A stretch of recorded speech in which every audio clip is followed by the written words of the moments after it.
የባህልና ስፖርት ሚኒስቴር ያዘጋጀው ባለው ሀገራዊ የጥበባትና የፈጠራ ኢንዱስትሪ ፖሊሲ ረቂቅ ሰነድ ላይ እንዲሁም በሀገራዊ ጉዳዮች ላይ ከተለያዩ የኪነ ጥበብ ባለሙያዎች ጋር ለ3 ቀናት ሲካሄድ የቆየውን የምክክር መድረክ ያጠናቀቀው በተገባደደው ሳምንት ነበር።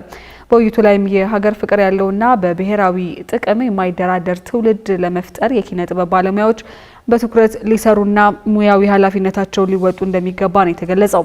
በመሆኑም ጥበብ ለሀገር ግንባታ ስላለው ፋይዳና ከኪነ ጥበብ ሰዎች ምን ይጠበቃል በሚለው ዙሪያ ሪፖርተራችን ብሩክ አስቀና ያዘጋጀው ጥንቅር አለ። ወደዛው እንለፍ።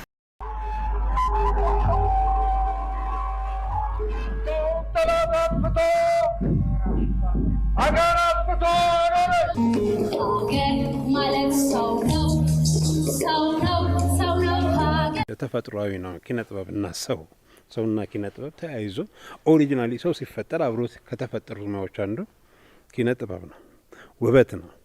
ስለዚህ እንግዲህ የሰው ልጅ ይዞ እያሻገረ አብሮ እየተሻገረ እዚህ የደረሰ ሙያ ነውና ሰውን ከኪነ ጥበባት ላይ ምን ፋይዳ አለው? አይደለም፣ አይለያዩ። መጀመሪያም ሰው ከኪነ ጥበብ፣ ኪነ ጥበብ ከሰው አይለያዩም እና ሰፍረን መጠን አንሰጠውም ማለት ነው።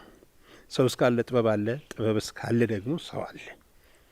ጥበብ ለሀገር ወይ ደግሞ ለሕዝቦች መድኃኒት ነው።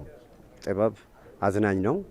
ለክፉም ለደጉም ሰዎችን በአዘን ጊዜ ማስረሻ፣ በደስታ ጊዜ መዝናኛ ነው። በጥበብ ሀገር ይገለጻል፣ በጥበብ ትውልድ ይቀረጻል፣ በጥበብ የሀገር ፍቅር ይነገራል፣ በጥበብ ታሪክ፣ ትርክት፣ ሁሉም ነገር በጥበብ ነው አይደለ? ስለዚህ ዋጋው ሚናው በጣም ትልቅ ነው። አንድ ከፍ ያለ ሰው ወይም አንድ ሌላ ሰው ሙያውንም ሹመቱንም ባልናገር እገሌ ቁሞ ከሚናገር አንድ የጥበብ ሰው ቁሞ በዜማው በፊልሙ በቅርጻ ቅዱ ትልቅ ተሰሚነት አለ። ያ አገራዊ ፋይዳው የአመለካከት ለውጥ የምታመጣበት ህብረተሰቡን የምትቀሰቅስበት የጥበብ መሳሪያ ጥበብ ነው።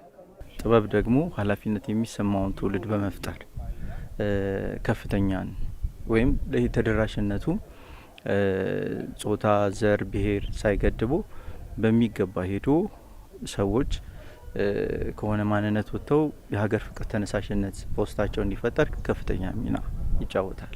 ጥበብ አንዱ ትልቅ የሚሰራው ነገር ሀገር መገንባት ነው። እንዴት ነው ሀገር የሚገነባው ስንል የጋራ ህልም በመስጠት ነው። ለምሳሌ በምሳሌ ማስረዳት የተሻለ ይሆናል። ኢትዮጵያ የሚል ሙዚቃ ትልቁ ከያኒ ጥላሁን ገሰሰ ሲጫወት በሰሜን ኢትዮጵያ ያለው፣ በደቡብ ኢትዮጵያ ያለው፣ በምስራቅ፣ በምዕራብ፣ በመሀል ያለው ኢትዮጵያ ውስጥ የሚያድግ ትውልድ ሰምቶታል። በዛ ሙዚቃ ውስጥ በእያንዳንዱ ትውልድ አእምሮ ውስጥ ኢትዮጵያ ተስላለች። ሰው ላረገኝ ፍቅርሽ እድሜን ያድርገው ውለታሽ ይመላስ።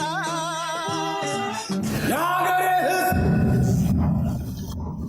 አንድ ህልም ይዤ ሩጫዬን ቀጥያለሁና ተከተለኝ። ኢትዮጵያ ሲባል የምንንገበገብ ሰዎች አለን።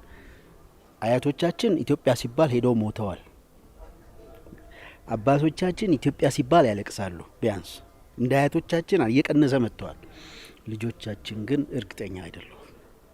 የአንዳንድ ጥሩ ፓትሪዮት አባቶች ልጆች ስለ ሀገራቸው ያላቸው ፍቅር እንዲህ እንዳይደበዝዝ ሆነው አሳድገዋቸው ሊሆን ይችላል። እነሱ ግን ሁሉንም አይወክሉም። አሁን የሰፈር ነገር የአንድ አካባቢ የሆነ ብሔር ምናምን ነው እንጂ የገነነው ኢትዮጵያ የጋራ ሀገራችን ስለመሆኗ ብዙ ግንዛቤ የለም እና እሱ ላይ ያልሰራ ነው ብዙ የቤት ስራ ይጠብቀናል። ስለ ኢትዮጵያ የሚያቀነቅኑ ታላቅ ድምፃውያን ተገደው አይደለም የሚጽፉት። ሰዎች ኢንስፓየር ተደርገው ነው በሀገር ፍቅር የሚጽፉት፣ ዜማውን የሚያወጡት፣ የሚያቀናብሩት። ጥላሁን ዋይ ዋይ ሲሉ ያለቀሰውን ታስታውሳላችሁ? 1965 የነበረውን እንባ 66 ላይ ነው የተጫወተው። ታላቁ የሳሌ ደጋጉ የተባሉ ታላቅ ሰው ናቸው ያንን የሰሩት። ተገደው አይደለም። ያ ረሃብ፣ ያ ሰቆቃ፣ ያ መከራ ታይቷቸው ነው።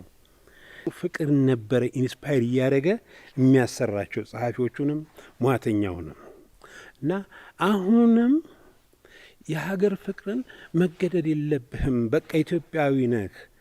ሀገርህ ነች ኢንስፓየር የምታደርግህ። ህዝብህ ነው፣ ህብረተሰብ ነው ኢንስፓየር ሊያደርግ የሚገባው እና እኔ መቆስቆሻ መሳሪያ የሚጠብቁ ከሆነ ማለት መሳሪያ ኢንሴንስ እንዲህ አድርግ እናደርግልሃለን የሚል የሚጠብቅ ከሆነ ኪነጥበብ አስቸጋሪ ነው። አገር አደጋ ላይ በምትወድቅበት ጊዜ ህዝቦች ያንን የጋራ ምስል ተጠቅመው አገሬ አትነካም፣ አገሬ አትወረርም፣ አገሬ አትዳከምም ብለው ደማቸው እንዲያፈሱላት፣ አጥንታቸው እንዲከሰክሱላት፣ ለሀገራቸው እንዲቆሙ የሚያደርጋቸው ይሄ የጋራ ምስል ነው። ይህን የጋራ ምስል በሙዚቃ ብቻ አይደለም፣ በተውኔት፣ በፊልም፣ በስዕል፣ በግጥም ታላላቅ ከያንያን አድርገውታል። አሁን ደግሞ ያለነው ትውልዶች የትውልድ የከያንያን ትውልድ ይህንን ህልም የጋራ ህልም የመስራት ኃላፊነት አለብን። ጀኔሬሽኑ ኢትዮጵያን በደንብ እንዲያውቅ እንዲወድ ማድረግ የኛ ኃላፊነት ነው፣ የአርቲስቶቹ ወይም የጥበብ ሰዎች ኃላፊነት ነው። ስለዚህ እዛ ላይ እንግዲህ የሚቀጥሉ ጀኔሬሽን ይህ በኢትዮጵያ ባህል ላይ ትኩረት እንዲያደርጉ፣ በኢትዮጵያ ማንነት ላይ እርስ በርስ ፍቅር ላይ ባለን ነገር እንድንኮራ እንግዲህ የኛ ኃላፊነት ትልቅ ነው። ስለዚህ ሁሉም እዛ ላይ መስራት እንዳለበት በኢትዮጵያዊነት ላይ፣ በኢትዮጵያዊነት ፍቅር ላይ፣ በኢትዮጵያዊነት አብሮነት ላይ በመተሳሰር አብረን ተያይዘን ይችን ኢትዮጵያን ትልቋን ኢትዮጵያን እንድናሳድግ አብረን እንድንሆን ጦርነት እንዲቀር እርስ በርስ ሁላችን መዋደድ እንዲኖር እንግዲህ በጥበብ ብዙ መስራት ይጠበቅብናል። ኃላፊነቱ የኛ ነው።